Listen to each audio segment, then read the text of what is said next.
What's up, Blueroof Nation, and welcome to The Fourth Wall. I'm your host, Jonathan, and with me today is Jonathan. Hi, how you guys doing? Yeah, I'm well. Alright, so, welcome to Fourth Wall. So, just talk about the episodes that came out this week, the shows that I like. Because I'm a loser who talks to himself. Nah, Daddy D was filming, and as was Lawrence. So, I'm riding solo. So where do we begin? Alright, well, let's start with Walking Dead, alright? We'll start with last Sunday and work our way forward. This Jesus guy. I've never read the comic books. I read like the first issue or whatever until, spoilers, Shane dies, and I thought it was boring. I did not like it. And as for the show, to me, some of the seasons, some of the episodes are like the best ever. Some of them are just like, what the hell is this? So I'm not like a die-hard Walking Dead fan. You know, I was at Barnes & Noble's earlier today, and this guy was talking about like, oh, they did a study, and if you don't love The Walking Dead, then there's something wrong with you mentally. I'm like, what the hell is wrong with you? Like, you really believe that? It's just a show. But, I don't know, so this Jesus guy tells Rick and them that he's part of this network that connects all these different towns and trades and all this stuff. And they get there, and he seems real asshole. The guy boss seems real asshole. My first thought is like, why does every new city they meet, the guy has to be an asshole? It feels like it's the same story over and over and over again.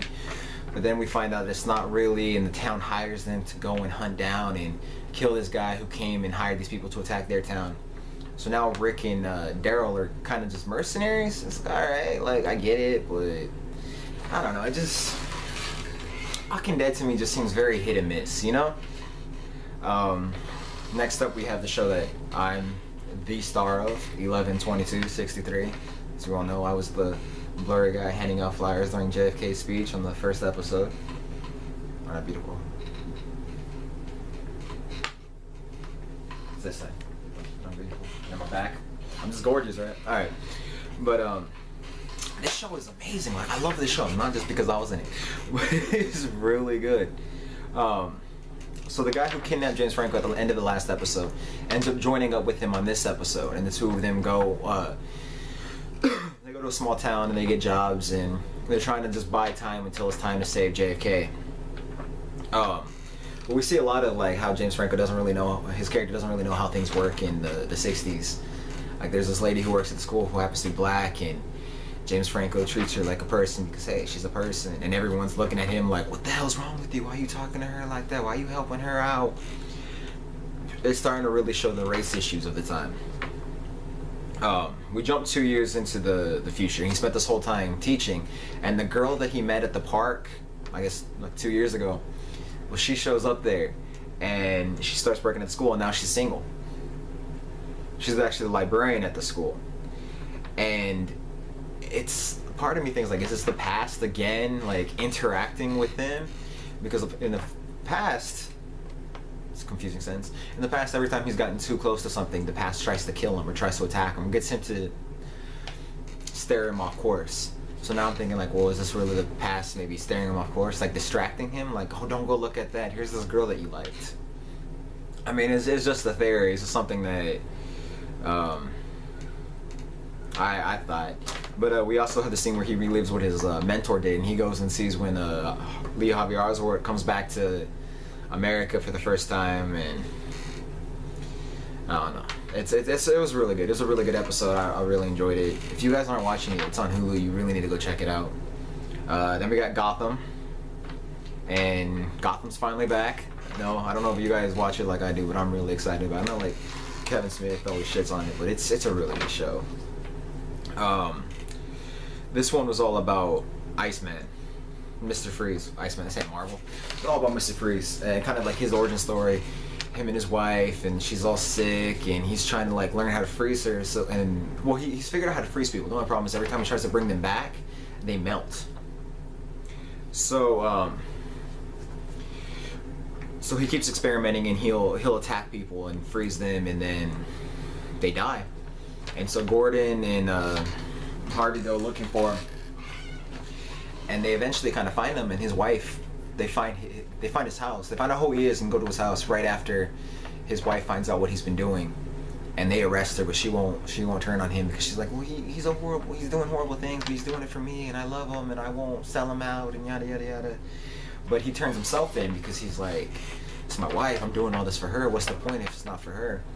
And while he's sitting there, well, whenever he turns himself in, one of the cops is like, okay, you're the 5th person today, and they sit him with a bunch of crazy people who are pretending to be him. And while he's sitting there waiting, he sees that the pharmacist who was an asshole to him earlier that he froze is back alive, and he realizes like, oh shit, my last formula worked, like I can unfreeze people now. So he just takes off.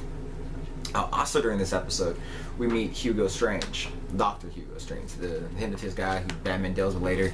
He's at Arkham, and he's currently working with Penguin. Oh, he's giving Penguin therapy. And the last guy he gave therapy to cut out his own eyes, so Penguin's kind of like, what the hell's going on? I don't want to be here. I don't know how you don't love Gotham. Gotham is awesome. Then we have Lucifer. Don't know if any of you out there are watching Lucifer. Another great show. This episode, something was stolen from Lucifer, and he's trying to hunt down what it is. And the cop, the detective lady he's working with is kind of like, why aren't you lying to me? What is in it and all this? And he's like, oh, it's Russian dolls. And sure enough, whenever they do end up finding it is Russian dolls. But what it was really hiding was in the back of the crate. There was a hidden compartment with his angel wings, and those are missing. So someone stole Lucifer's wings, and it's kind of like, what the hell's going on? And then the angel the guy who played Robin Wood in Buffy, he's an angel in this show. And he's kind of flirting with the therapist that Lucifer sleeps with and talks to for therapy to find out information about Lucifer. So it's kind of like, well, does he have something to do with it? And like all this stuff, I don't know. It's really good. It's one of my favorite shows on right now. If you guys aren't watching, you need to. Better Call Saul. Okay, so Jimmy's bringing in. Jimmy stopped a bus full of old people who all go to Sandpiper, the retirement home that they're trying to work a case against, and he gets them all to sign on with them. And his brother and his girl are both kind of like, what the hell's wrong with you? This reflects badly on us, or being unethical and all this stuff. And they kind of turn on him. So he's like, okay, well, if I can't do that, let me find another way to do it, because he doesn't want to. Him and his brother kind of butt heads, but he wants his brother to be proud of him, and he loves the girl, and he doesn't want her to hate him. So he's trying to figure out a way to make everyone happy and still do what he knows is right, and also make money. So he figures like, well, let's just make a commercial. And they show, and the guy, the head of the law firm's like, okay, we'll do a commercial. That sounds good. Write a proposal, and then we'll review it. And they show him what the commercials that they've done in the past is, and he's like, hell no, I don't want to do this. So he makes a good commercial, he airs it, and boom, they get clients and clients rolling in. But the head of the law firm, who didn't see the commercial because Jimmy backed down, he was like, he was gonna show him, and then he chickened out, and he just did it anyways. And so now he's like in hot water, and I don't know, that's what we're gonna pick up next week. Supergirl. Alright, so Supergirl, a while back, Alex killed Kara's aunt, and they blamed it on Hank, whatever, the Martian guy. And so this whole episode is really about the tension between Supergirl and him, and them butting heads and not liking each other. And slowly, she forgives him. And the whole time, I'm just like, why doesn't the sister just tell her? Yes, she'll be mad at you, but she'll forgive you. You're her sister. Her sister finally does it after she already forgives the other guy, so for no reason. But she forgives her, and everything is happy-go-lucky. So, it's good. Alright, so we have the season finale of Agent Carter Season 2, and I really, really hope they do a Season 3, because I'm loving this show.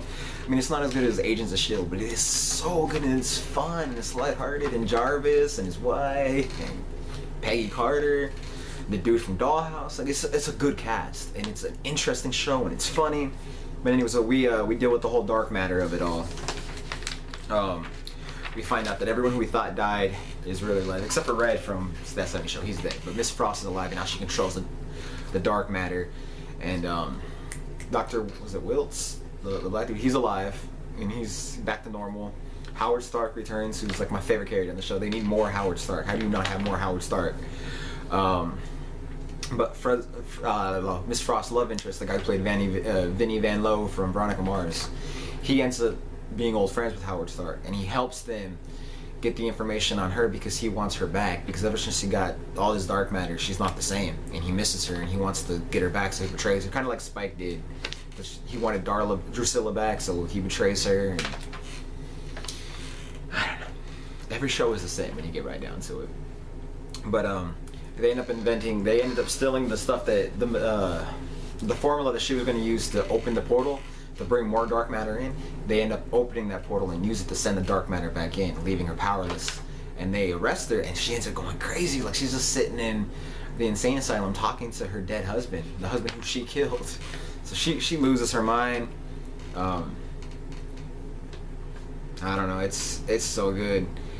We find out that Jarvis's wife can't have kids anymore. We actually found that out in the last episode. I don't know if we talked about that, but Jarvis, he's kind of torn. Like, his future is ruined, but at the same time, he feels like what he's doing is right, and it's good, and it's just. Jarvis also sacrifices Stark's hover car by destroying the portal. It's pretty cool. The season ends with the Solstice, the guy from Dollhouse. He kisses Peggy Carter and asks her to stay, and she ends up taking a longer vacation. So they do have a season 3. Who knows where it is?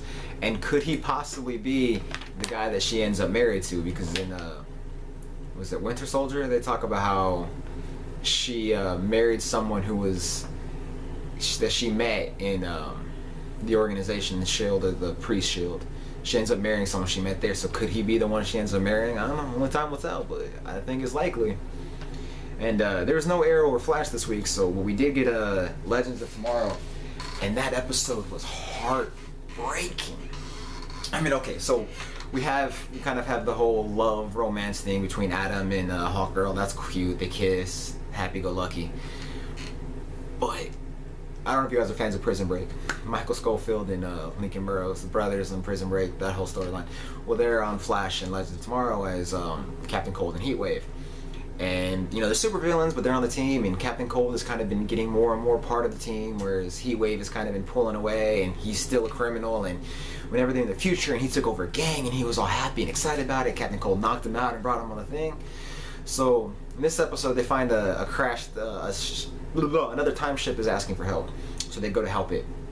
Heatwave sells them all out, and Captain Cold turns on them. Like, there's a moment where you think, like, Captain Cold is going to turn on everybody else and stay with Heatwave. And then he doesn't. He turns on Heatwave.